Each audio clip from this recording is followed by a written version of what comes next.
오늘의 인생 전시는 장뒤 뷔페 전시예요. 혹시 한국을 대표하는 예술가 하면 누가 떠오르세요? 이중섭, 백남준, 김한기 몇 명 떠오르죠? 그렇다면 예술의 중심지라고 하는 프랑스는 어떨까요? 인상주의의 창시자 모네, 현대 조각의 아버지 로댕, 현대미술을 일으킨 뒤샹까지 어마어마하죠. 그런데 실제로 프랑스 교과서에선 이들을 제치고 항상 1순위로 꼽히는 예술가가 있습니다. 바로 장뒤 뷔페죠. 이름 생소한 분들 계시죠? 그림은 더 생소합니다. 처음 보면 도대체 뭘 그린 건가 싶기도 한데요. 장난스러운 그림을 그리고도 프랑스의 자랑으로 손꼽히는 예술가 장뒤 뷔페. 그의 전시가 지금 서울에서 열리고 있는데요. 저희가 직접 담았습니다.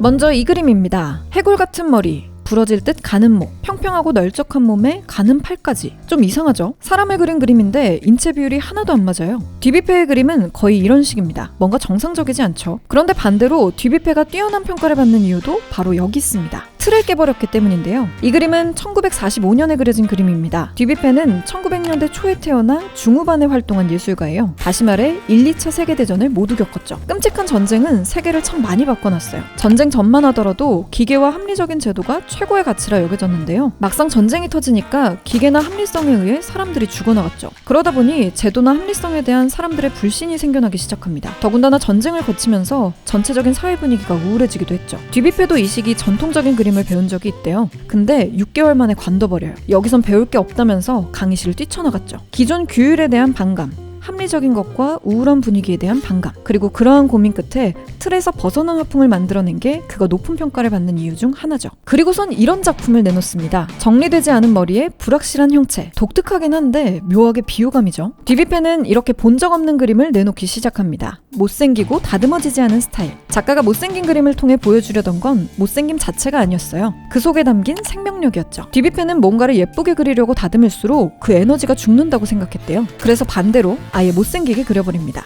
계산적이고 딱딱하고 또 권위적인 그림은 마네킹 같다고 말하기도 했어요. 생명력이 없다는 거죠. 사실 아름답거나 추하다고 하는 건 시대나 문화에 따라 전혀 다르잖아요. 그래서 작가는 어떤 게 더 매혹적인가에만 집중했다고 해요. 기존의 아름다움만 추구하던 예술가들과 다르게 추함을 전면으로 내세우는 것. 미의 기준을 전복시켰던 시도도 그가 찬사를 받는 이유 중 하나죠. 뒤뷔페가 보여주는 새로운 스타일은 여기서 멈추지 않습니다. 그는 계속해서 더 강력한 에너지를 그림 속에 담는 방식을 고민했는데요. 그 고민의 결과 그림을 더 야생적이게 그리기로 결정합니다. 이 작품을 보시죠. 힘있게 좌우로 그어진 선, 거친 질감이 강렬하죠. 마치 원시시대 벽화 같기도 해요. 뒤뷔페는 가공되지 않은 날것, 또 원초적인 것에 집착했다고 해요. 인간의 끓어오르는 내면, 본능, 광기 이런 것들이 드러나는 작품이야말로 진짜 좋은 예술이라고 생각했죠. 그래서 작가는 평생 자신을 아마추어라고 했대요. 무용수들에게 가장 어려운 춤이 뭐냐고 물으면 막 춤추는 게 가장 어렵다고 해요. 뭔가를 배우기 시작한 순간부터 순수하게 춤추는 감정, 다시 말해 막춤을 추는 게 어려워진다는 말인데요. 때문에 무용수들은 춤을 추기 시작한 순간부터 순수한 막춤을 추기 위해 노력한다고도 해요. 뒤뷔페의 그림도 마찬가지입니다. 순수한 에너지를 담기 위해선 원초적인 것에 집중해야 한다는 거죠. 때문에 그는 그림을 그릴 때 그리는 즐거움에만 집중했다고 해요. 덕분에 작가의 투박한 그림에선 강력한 에너지가 느껴지죠.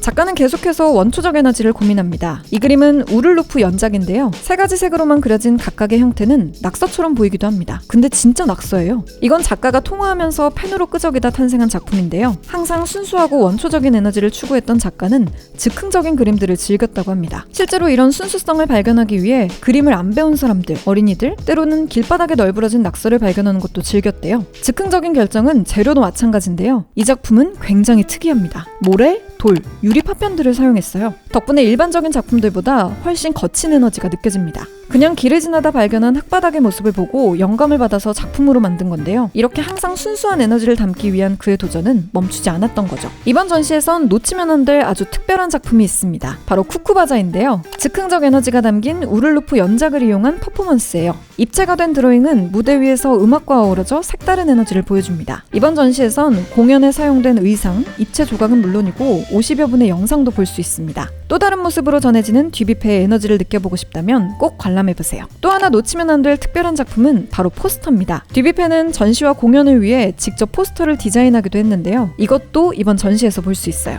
이번 전시는 내년 1월 31일까지 이어집니다. 티켓은 저희 널 위한 구구 티켓을 통해 구입하실 수 있어요. 새로운 시도로 예술의 기준을 바꿔버린 장뒤 뷔페. 서툴러 보이지만 그 누구보다 강한 에너지를 가진 작품들. 직접 느껴보고 싶다면 이번 전시 절대 놓치지 마세요.